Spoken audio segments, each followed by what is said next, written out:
and welcome to today's live IELTS class. My name is Adrian, and I'm streaming to you live from Budapest here in Central Europe.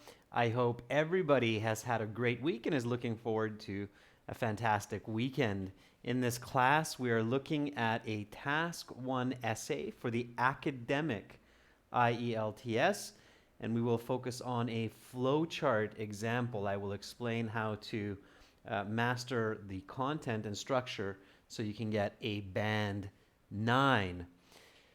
This lesson is presented to members. If you're not a member, you can become a member by clicking the join button beside the subscribe button. If you don't see that, get in touch with me and I'll give you some more instructions. In 90 minutes, I will have an all chat class for everyone, and in that we will be finishing the Task 2 essay that we started yesterday. While we wait for some of our members, this lesson is presented to you by aehelp.com. For academic IELTS, check us out there. And for the general version of the test, check us out at gieltshelp.com. On both of these websites, we have loads of materials for you to practice and get ready with the right strategies, including over 100 hours of video lessons with me and other teachers, as well as 6 original practice exams and a fully interactive course for your phone, tablet, PC, as well as apps that integrate with your course. You can download the apps, Academic IELTS Help and General IELTS Help, from your Google Play, Apple App Stores. The websites look like this. This is the academic one here with the blue background. Click that big red button to join. And for the general, it looks like this with the green background. Again, you can click that big red button to join us there. If you have questions about the exam, don't be shy, or about our products, to contact me. You can contact me at adrian@aehelp.com. That's ADRIAN at aehelp.com. And if you want to get our books in hard copy, you can do that by going to Amazon. These are exam books. You'll find 2 exam books for the academic, AE Helps Academic IELTS, and again 2 exam books for the general, G Helps General IELTS. Each of those has 3 exams, so lots and lots of materials for you to practice. So again, right now, Task 1 for members, and then afterwards in 90 minutes we'll have a Task 2 where we will be finishing the essay. So students, let's get into today's lesson. Here we go. Interestingly, still no members. I wonder if YouTube's having a bit of a hiccup there. Let me just see. It's unusual not to have members in already. Okay. So just give me 2 seconds here, and see if we can coax some into it. Hi, members. All right. Let's see. I can't see members in the chat, so if you're here, just give me 2 seconds. I'm going to try to see what's going on with the YouTube interface. And all right, well, here we go. So we'll get into the Task 1 either way. Let's do this together. So first things first, when you get to the writing section of your IELTS exam, you want to start with Task 1. Don't start with Task 2. Task 1 is worth 1/3 of your mark, so it's better to start with that one, warm up, get your writing fluency going. And Task 1 should be a little bit easier than Task 2 because you don't have to think as much. The information is there in front of you. Hi, Elena. There's a member. Interesting. Members are a little bit late joining in today. All right. So let's look at this Task 1. IELTS Task 1 writing. You should spend about 20 minutes on this task. Don't spend more time, because if you spend more time, you're taking time away from your Task 2. Okay, hi Rodrigo. Here we go. So the following chart shows the steps in a company's online web portal to upgrade their account. Describe the main features and make comparisons where relevant. Let me clear this up a little bit. So the following chart shows the steps in a company's online web portal for users to update their account and describe the main features and make comparisons where relevant. So it's not a bad idea to read the question twice just to make sure it's clear as well. And then you have to write at least 150 words. That's the absolute minimum to get your score completion mark, okay? So make sure to write at least 150 words. High band essay students are closer to 200 words. Okay, so let's look at this flowchart. Now, in the IELTS, a lot of students are familiar with, in the academic, with line graphs, bar charts, pie charts, map type questions, other kinds of diagrams, and oftentimes students forget to look at flowcharts. But in fact, the IELTS, the academic IELTS, can present you with a flowchart. There have been a number of exams in the past where task 1 was a flowchart type question similar to this one.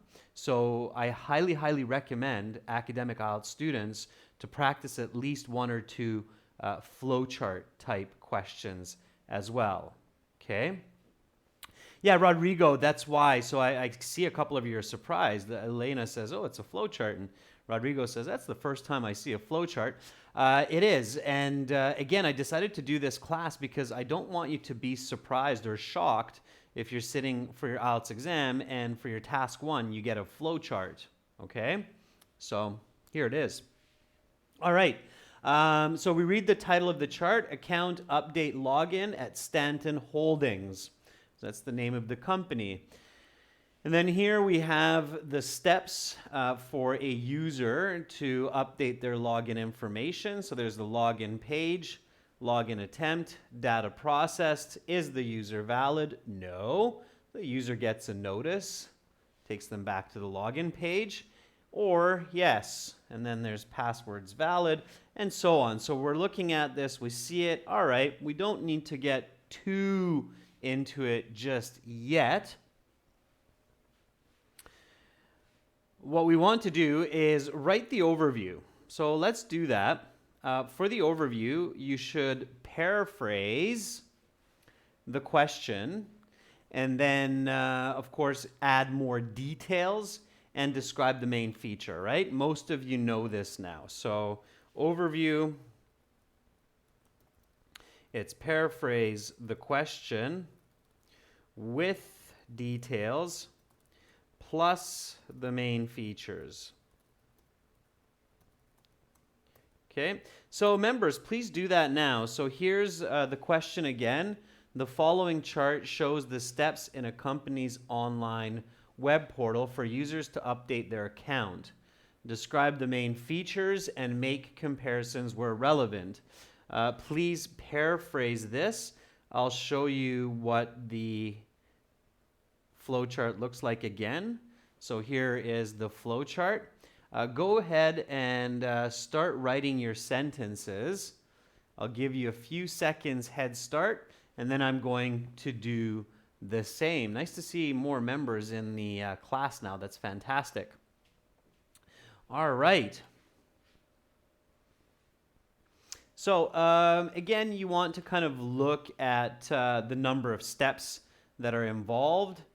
So we have 1, 2, 3, 4, 5, 6, 7, 8, 9, 10, 11, 12 different stages. There's 12 of them to this process. It is a process essay, certainly in this case. And I will begin writing as well. So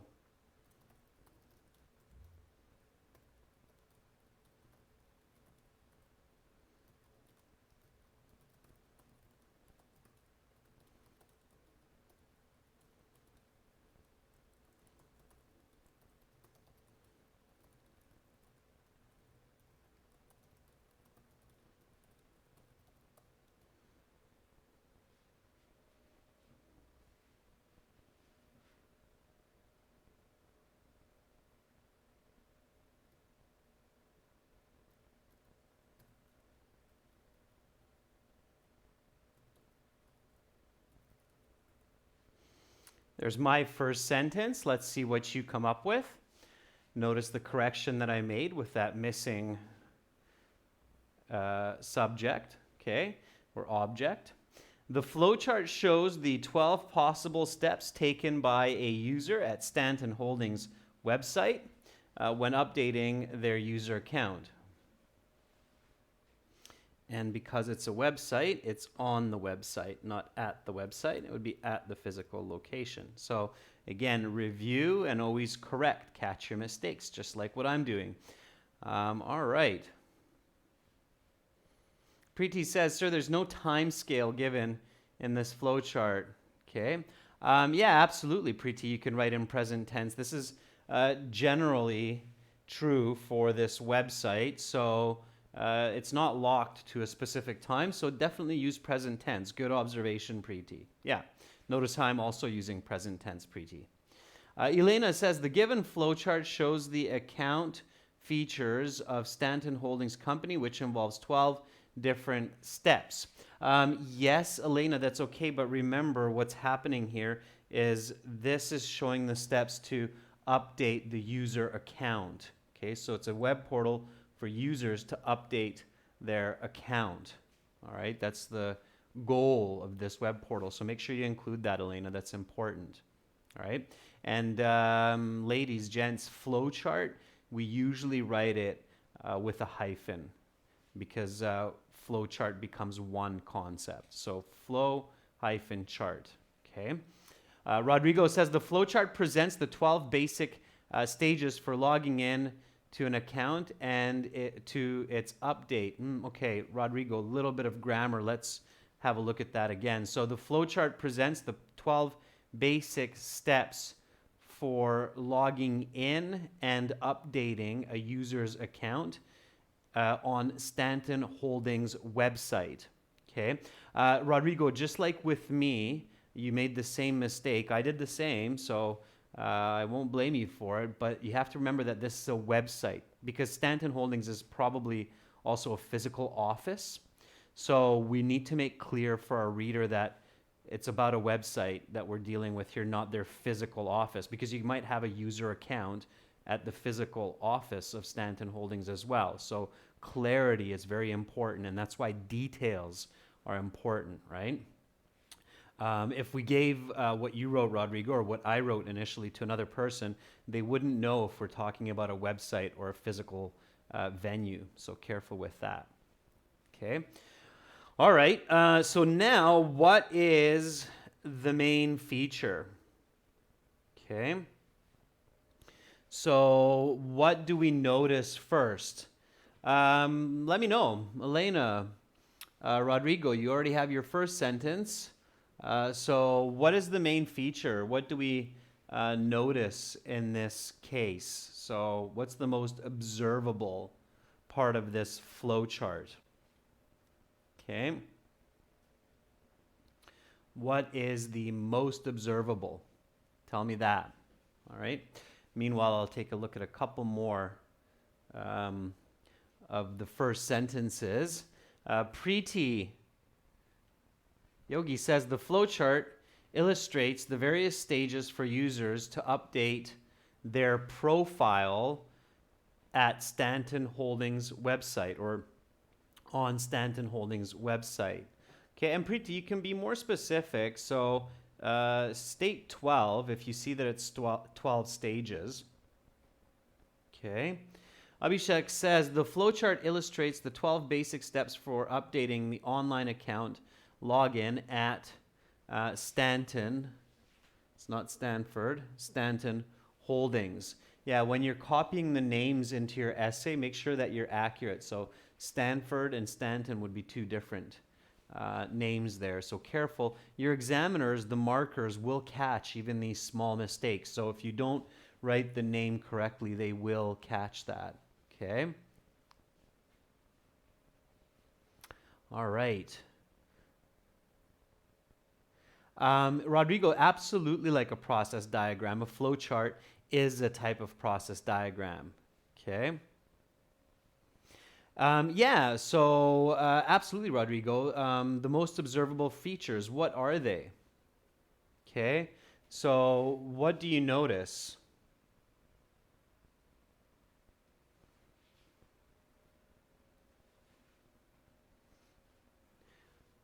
What do you notice? Elena, if you look at this, Preeti, Abhishek, what do you notice? What's the most observable feature? Keep it simple, okay? Think about it like if you're speaking to an alien or if you're speaking to a person who has no idea about computers, all right?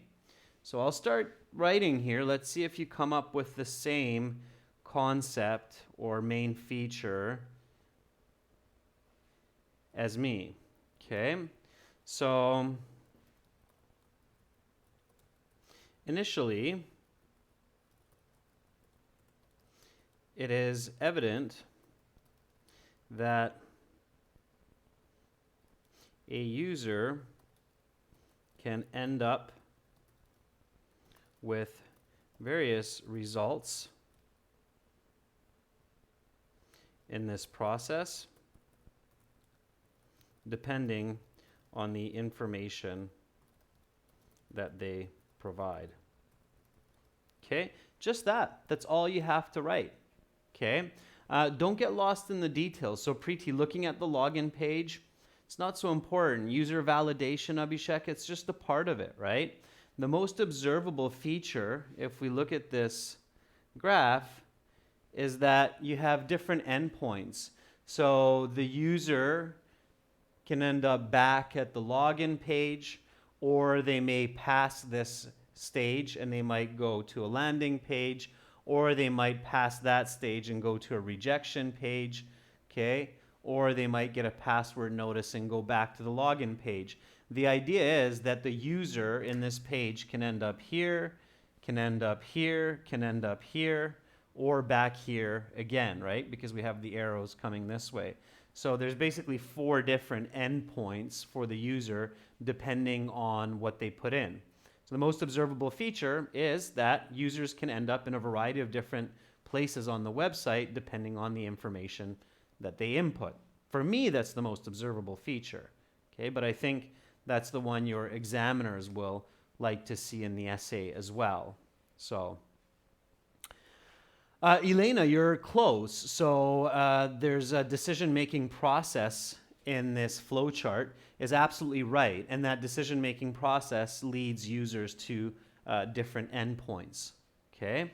So that's what I would write for the overview. So this is my overview now. Let me read it for you together so you can see that it makes sense. The flowchart shows the 12 possible steps taken by a user on Stanton Holdings website when updating their user account. Initially, it is evident that a user can end up with various results in this process depending on the information that they provide. Okay? So that's what it is. Yeah, and there's different shaped boxes, Elena, for different elements in the process. I agree with you absolutely. I think that's maybe more for the analysis. Okay? So with this type of flowchart, and here I'm going to take the overview and I'm going to stick it underneath our flowchart so that now we can get into the analysis. The analyses should be 8 to 12 sentences depending on your fluency. Okay.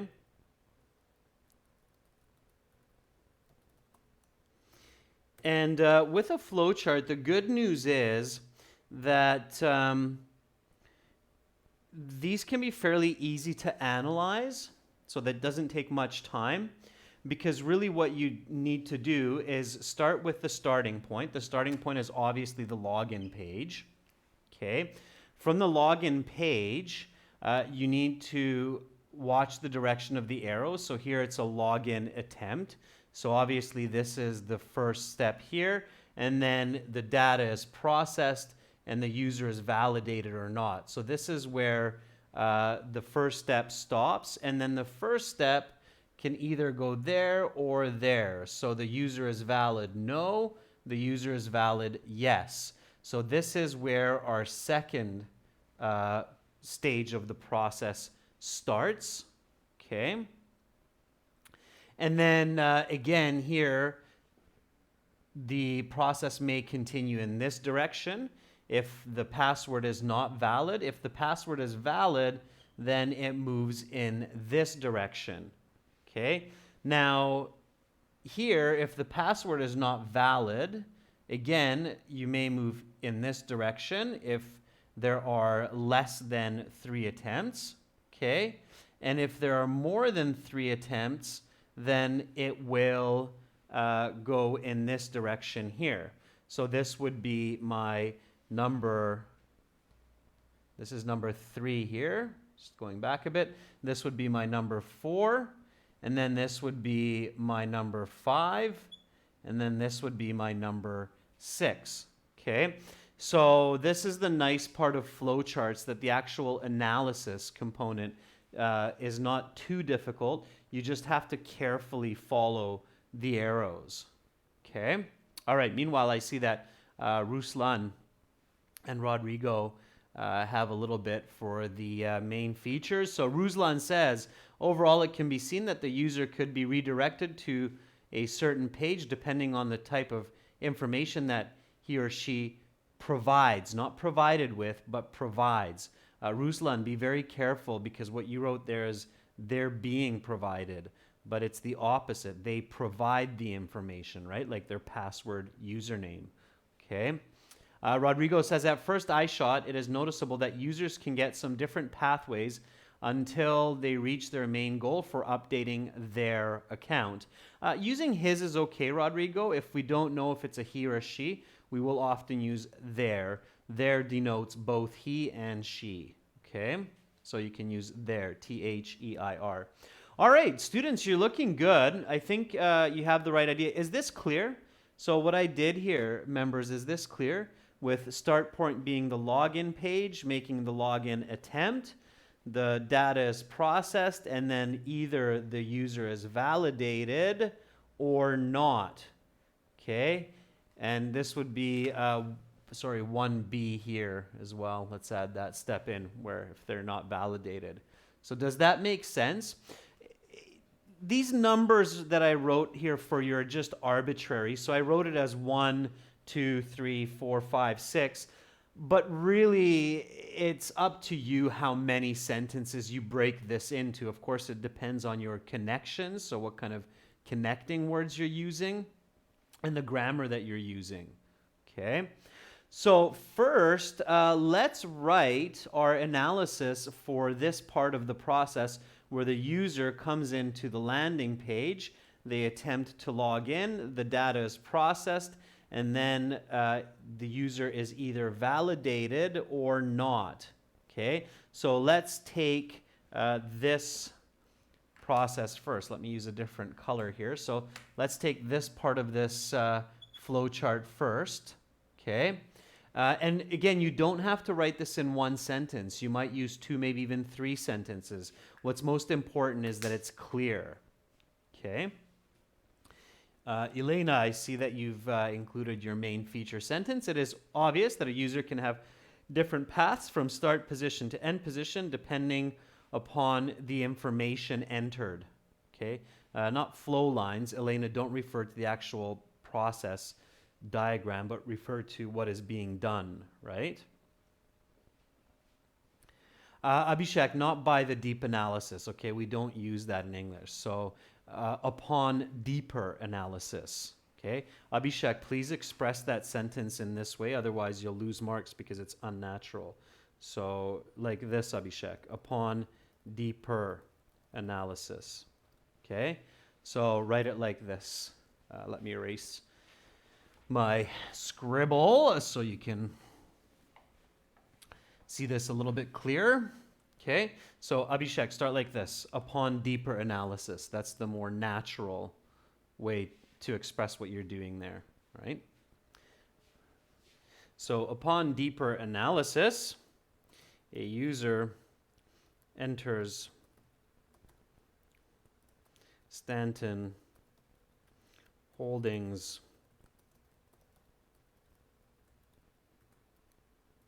site at a landing page.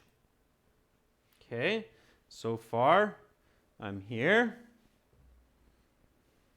And they attempt to log in.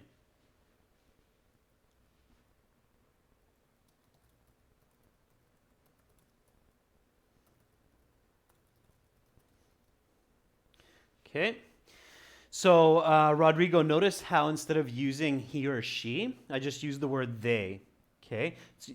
Sometimes it's okay to write he, she, maybe once, but you don't want to repeatedly write he, she. Okay. To denote either gender, we usually use the plural, they or their. Okay. All right. So upon deeper analysis, a user enters Stanton Holdings site at a landing page and they attempt to log in. All right. Now, the data is processed and the user is either validated or not. Okay? All right.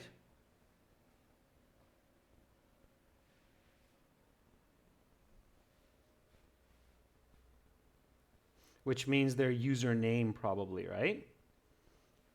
Them to log in with their credentials. If they are a valid user, then they are prompted for their password. If not,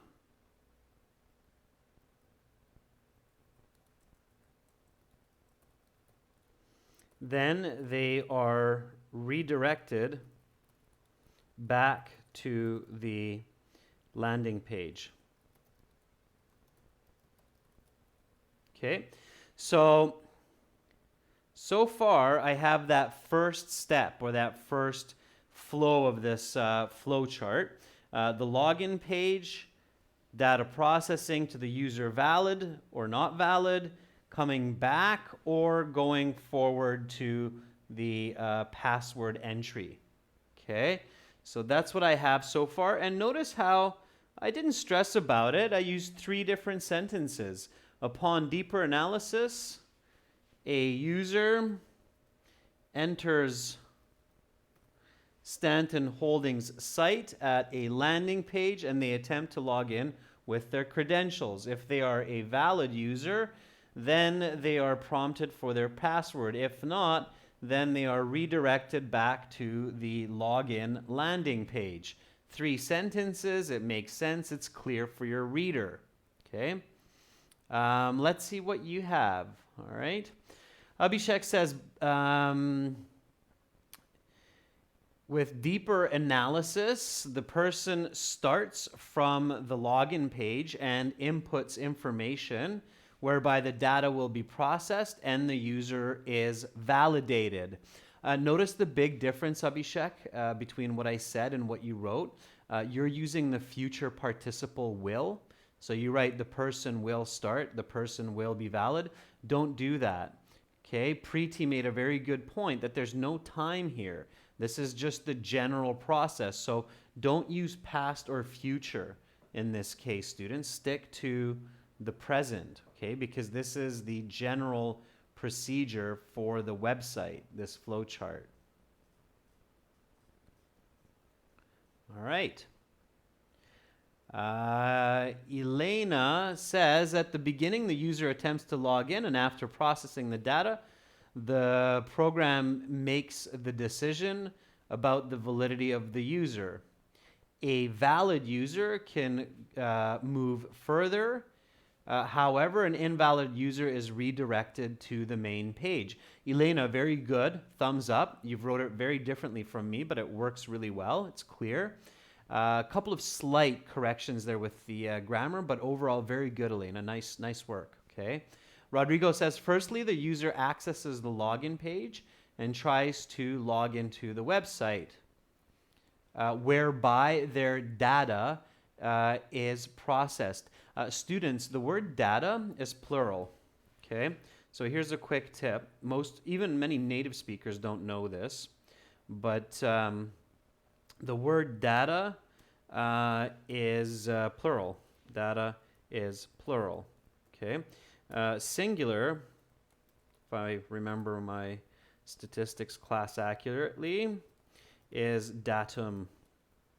Okay, so a lot of people don't know this because it's understandable. We almost never ever use the single form of data because data is 99.999% of the time plural. Okay, so we use the plural form so often that we forget that it's the actual plural form and the singular form is datum. Okay, so kind of interesting. A little bit of a side note. I see that Elena was clear there as well. We very, very rarely use the word datum. Okay. All right. So now we want to explain what's going on in this function here with this yellow diamond-shaped part of the flowchart where the password is being validated. So here the user is being validated, meaning probably the username, and here their password is being validated. And of course, two different results can occur. One is if their password is not valid or incorrect, and of course the other is their password is correct, then they go in this direction. So describe this for me. Password is valid, the account is updated, and the user logs in. The password is not valid, and they go to this step here where the password can be tried 3 different times. Okay, so give me a nice sentence for that one. Yeah, I'm very impressed, Elena, that you knew the singular for data. Not many people know it. Even native speakers often will not know that little interesting fact.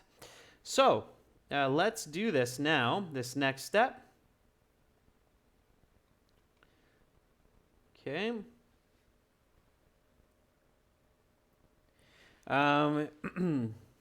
Provided that they enter the correct password, the user is then authenticated.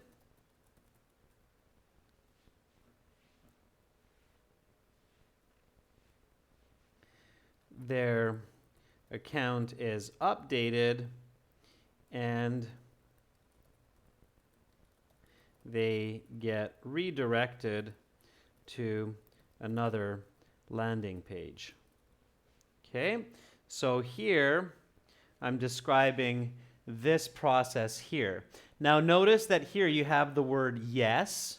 Okay, so password is valid, yes. The way that I express password is valid, yes, is the user is authenticated. Okay, authentic can be used as a verb as well. So authenticated. Notice something interesting here, students, that a couple of parts of English that are very useful for this type of flowchart are conditionals, provided that, if not, if yes, if they. So this is where you want to use a wide range of conditionals, real, unreal, okay?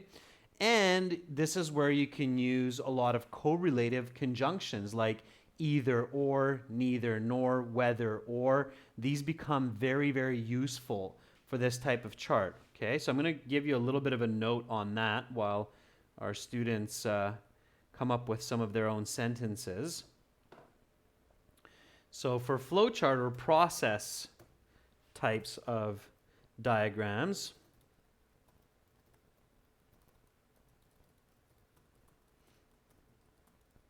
two very useful pieces of English are: one, using a variety of real and unreal conditionals, like if, in order to, provided that, when, given that. So these are just to name a few. And then, of course, your correlative conjunctions, okay? And using correlative conjunctions. Okay, so your correlative conjunctions here are either or are very useful. Whether or is very useful. Both and. Not only but also.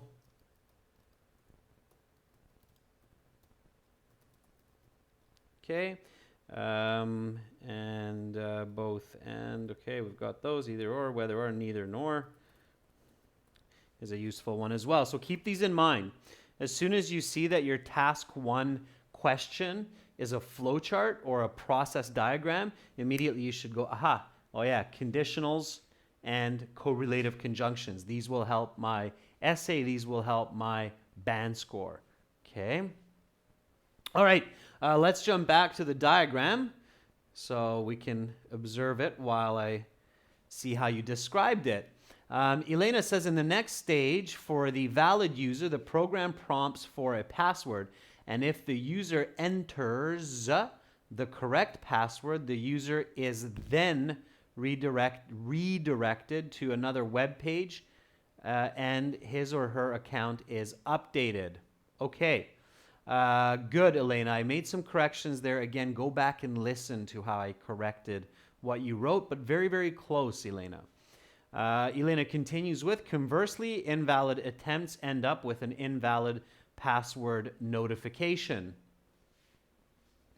Yes. Okay. It's true. Abhishek says the user inputs the password in the box where the system is authenticated. Abhishek, please stop using the word will. Okay? Abhishek, promise me that you're going to try and stop yourself from using the word will. Okay? We do that in natural language, Abhishek, but it's actually not good communication because it sounds like we're always talking about the future and we're never talking about the present. Okay? It's a big mistake, students, in task 1 and task 2 to use the word will, the future participle will, over and over. Okay? In correct communication, we really only need to use the future participle will when we are actually discussing the future and only the future. Okay? Like, tomorrow I will go to the store because today I won't. Okay? So that's the only time. So careful with that. You will lose marks, especially in your academic essays. Professors really don't like to see the word will in their essays in university. Okay? All right. Preeti says, in the second stage, if password is validated, the user can update their account. But if the password is not validated, the user gets 3 attempts to enter the right password. Very nice, Preeti. I like it. Okay? So that's the next stage here with the 3 attempts. So I'm going to describe this stage here with the 3 attempts. And then we'll compare. Okay? So with the 3 attempts, if it's less than 3 attempts, then there's a password notice and the user is brought back to the login page. If there are more than 3 password attempts and it's not correct, then the account is locked and the user is presented with a rejection page. Okay, so here we go. Let's see how you do for those. All right.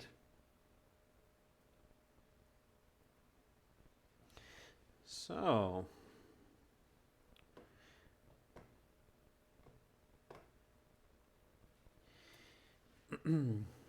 when, I'm going to use a real conditional here, when the user fails to input the correct password, they may either be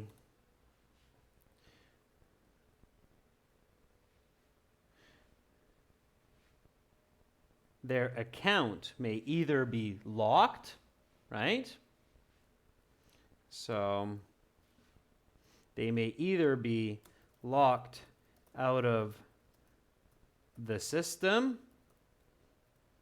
and presented with a rejection page. Okay, so when the user fails to input the correct password, they may either be locked out of the system and presented with a rejection page if they have done so more than 3 times, or in case they do it less than 3 times, they are provided with a password notice and directed back to the original login page.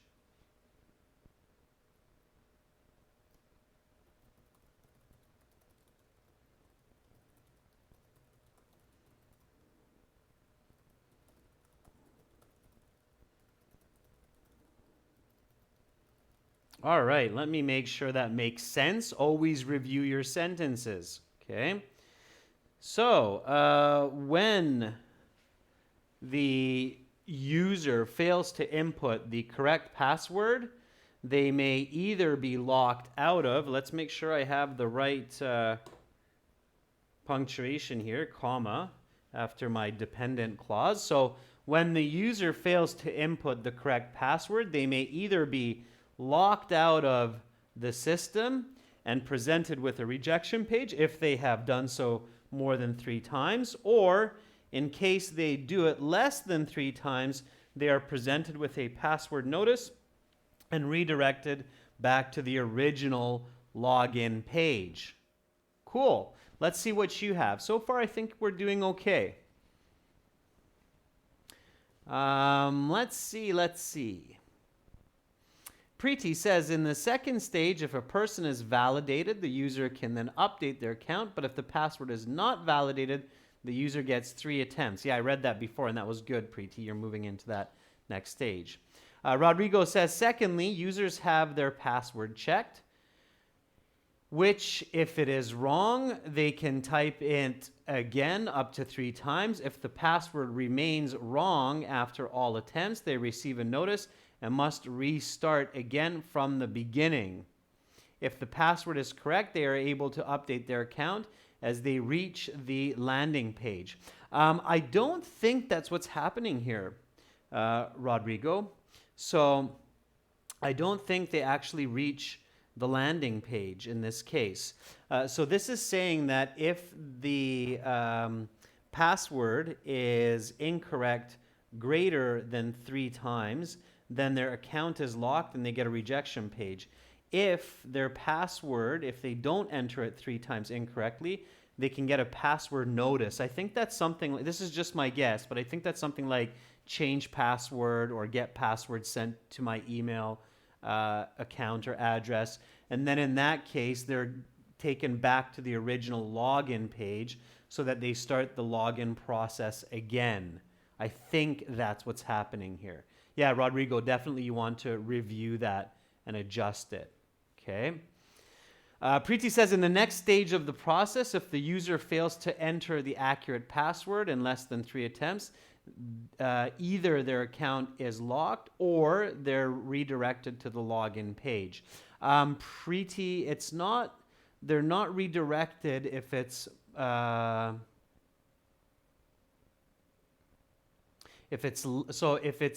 less than 3 attempts, Preeti, their account is not locked. They're redirected. If they enter the password 3 times incorrectly or more, then it's locked. So careful with this stage, students. This is probably the trickiest one to describe here. Okay? All right. So I've completed all of the steps, it looks like. Now I can do a little bit of a summary.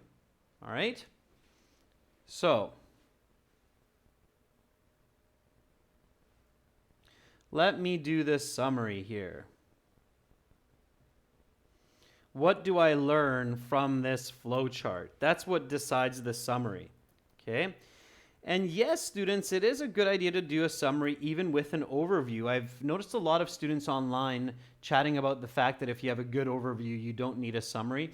But a summary is not a bad idea, okay? A good expository essay usually has an introduction, body, and a summary, okay? Introduction here is the overview. So what do I notice here? I notice that in summary, this flowchart outlines the key elements of updating a user's account at Stanton Holdings by considering the user name or user ID,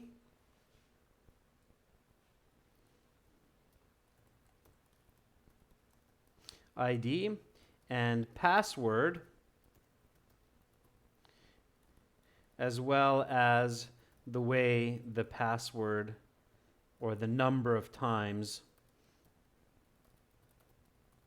the password is entered incorrectly. Okay, so let me make sure that makes sense. In summary, this flowchart outlines the key elements of updating a user's account at Stanton's Holdings by considering the user's ID and the password, as well as the number of times the password is entered incorrectly. Okay, that's what I can summarize. That's what I learn from observing this flowchart. So again, this would be your Band 9 essay. Let me go over it with you from the beginning. The flowchart shows the 12 possible steps taken by a user on Stanton Holdings' website when updating their user account. Initially, it is evident that a user can end up with various results in this process depending on the information they provide. Upon deeper analysis, a user enters Stanton Holdings' site at a landing page and they attempt to log in with their credentials. If they are a valid user, then they are prompted for their password. If not, then they are redirected back to the login landing page. Provided that they enter the correct password, the user is then authenticated, their account is updated, and they get redirected to another landing page. When the user fails to input the correct password, they may either be locked out of the system and presented with a rejection page if they have done so more than 3 times, or in case they do it less than 3 times, they are presented with a password notice and redirected back to the original landing page. In summary, this flowchart outlines the key elements of updating a user's account at Stanton Holdings by considering the user's ID, password, as well as the number of times the password is entered incorrectly. Okay, so that would be your high band essay to explain and expose the information provided in this flowchart. Elena, Preeti, Rodrigo, Abhishek, really good job. Okay, really, really good job. I can see that you're really working hard to use a variety of vocabulary, compound, complex grammar. You're paying attention to my advice. So keep it up, students, okay? I'm going to post this on the YouTube community board. Again, remember everybody, you can get writing, editing help on our websites. So make sure to visit us at aehelp.com for academic IELTS and gltshelp.com for general IELTS. And there's a lot more there than just the practice exams, lesson videos, interactive course. There's even opportunities to book practice speaking interview sessions, as well as get detailed comments, feedback, and corrections on your editing. These are, of course, paid services. They require extra effort and time, but it's well worth it. So make sure to check those out. That's it for me for right now. In about 30 minutes time, we will continue with task 2 essay writing, body paragraphs, and the conclusion that we started with yesterday. You're very welcome, Rodrigo. Yes, Abhishek, see you in part 2. Okay. Preeti, 170 words is a minimum. Yeah, absolutely, because 150 is minimum, right? So 170, 180, 200 is absolutely a good idea, Preeti. You must have more than 150, okay? All right, you're welcome, Elena. Bye, everyone.